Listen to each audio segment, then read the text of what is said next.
안녕하십니까. 차교술 경영지도사입니다. 오늘도 구독자 여러분과 함께 공유하려고 합니다. 아직까지도 구독하지 않으신 분들은 지금 구독하시고 이렇게 시청해 주시면 매우 감사하겠습니다. 오늘은 일본은 더 이상 선진국도 기술대국도 아니라는 제목으로 여러분과 함께 공유해 보도록 하겠습니다. 일본 경제 전문가 가야 게이치에 의하면은 현실 직시하지 않으면은 가난한 나라로 추락한다 하고 이렇게 최근에 일본의 경제를 분석한 결과 이런 경고문을 내놓았습니다. 일본의 유명 경제 전문가 방금 얘기하는 가야 게이치 씨는 일본은 이제 후진국이라고 인정하는 용기를 가져야 한다고 이렇게 얘기하고 주장하고 나섰습니다. 숫자만 보면은 이미 참담한 수준이라고 얘기하고 선진국이라 부를 수 없다는 주장을 펴고 있습니다. 그는 또 기술대국이라는 착각에 빠져 지금처럼 현실을 제대로 보지 못한다면은 원래 가난한 나라로 추락할 것으로 이렇게 비판하고 있습니다. 그는 뉴스위크 최신호 9월 3일자에 실린 칼럼에서 일본 경제 상황을 냉혹하게 이렇게 분석한 내용을 내놓았습니다. 그 내용을 볼 것 같으면은 일본의 노동 생산성은 선진국 중에 최저치에 해당된다고 이야기합니다. 세계 경쟁력 순위는 30위로 1997년 이후 최저치를 기록했다고 이렇게 얘기합니다. 평균 임금은 OECD 35개 국가 중에서 회원국 중에서 18위에 불과하고 상대적 빈곤율은 38개국 중에서 27위다고 얘기합니다.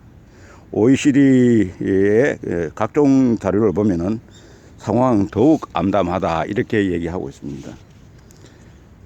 그는 교육에 대한 공공 지출의 국내 총 생산 GDP 비율은 43개국 중에 40위이고 연금의 소득 대체율은 50개국 중에서 41위고 장애인에 대한 말하면은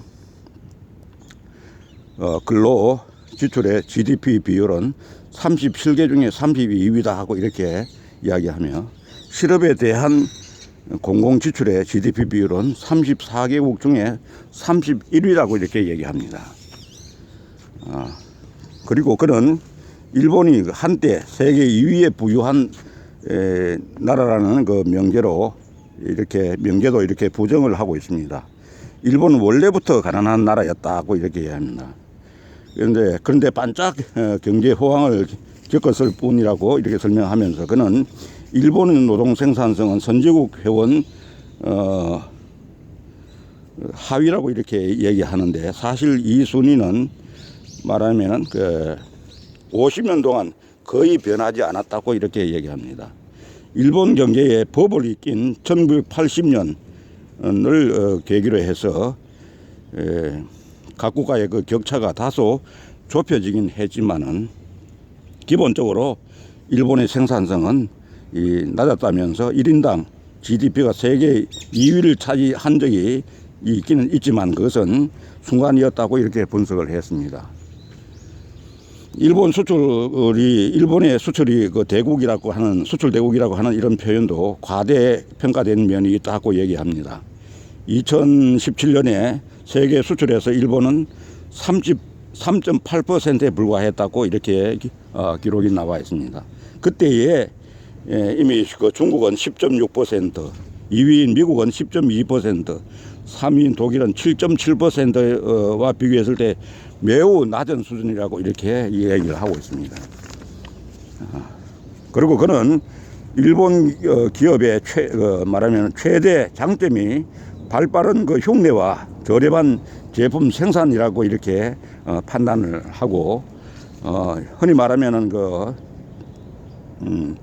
표절, 이 말하면은 표절이라는 그런 방법으로 재미를 보다가 법을 길을 거치면서 경제적으로 부유하게 됐는데, 일본인들이 스스로의 기술력을 과신해서 기술 대국이라고 착각하기 시작을 했다는 것입니다.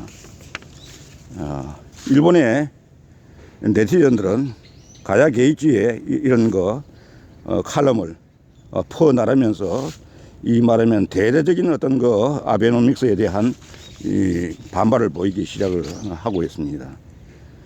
20년, 30년 후에 역사를 되돌아 봤을 때에 이른바 일본의 아베 총리가 일본에 미친 경제에 대한 치명상을 아마 준 인물로 이렇게 아베를 기억하게 될 것이라고 이렇게 생각을 합니다. 현실을 직시하고 대책을 취하고 이 미래의 아이들에 대한 우려가 우리가 더 이상 없도록 이렇게 아이들을 지켜줘야 된다고 이렇게 국민 여론이 형성되고 있습니다. 아베 정권의 7년 동안에 이렇게까지 국력이 쇠퇴했다는 것은 우리 악몽이다 하고, 언론은 언제까지 아베에 가담할 것인가 하고 이렇게 아베노믹스를 맹비난하고 있는 일본의 여론이 형성되고 있습니다. 아무쪼록 일본이 지금 현재 여러 가지 미국에 대한 태도라든지 우리나라에 대한 태도라든지 세계에 대한 어떤 여러 가지 이런 태도를 보았을 때에 앞으로 있을 올림픽이라든지 아베 정권의 앞으로 국내 헌법을 개정하겠다고 하는 이런 여러 가지 노림수를 해서 적대 행위를 한다든지 과장 포장하고 있는 이런 일에 대해서 일본에 생각이 있는 이런 여러 여론들이 나오고 있는데, 그 중에서도 특히 일본은 더 이상 선진국도 기술국 대국도 아니라고 하는 이런 가야 기이치의 이런 논조는 일본 사람들, 특히 말하면 지식인들에게 많은 어떤 깨달음을 주고 있지 않나 이런 생각이 듭니다. 아무쪼록 끝까지 경청해 주신 여러분 감사드리고, 아직 구독을 안 하셨다면 구독해 주시기 바라겠습니다. 감사합니다.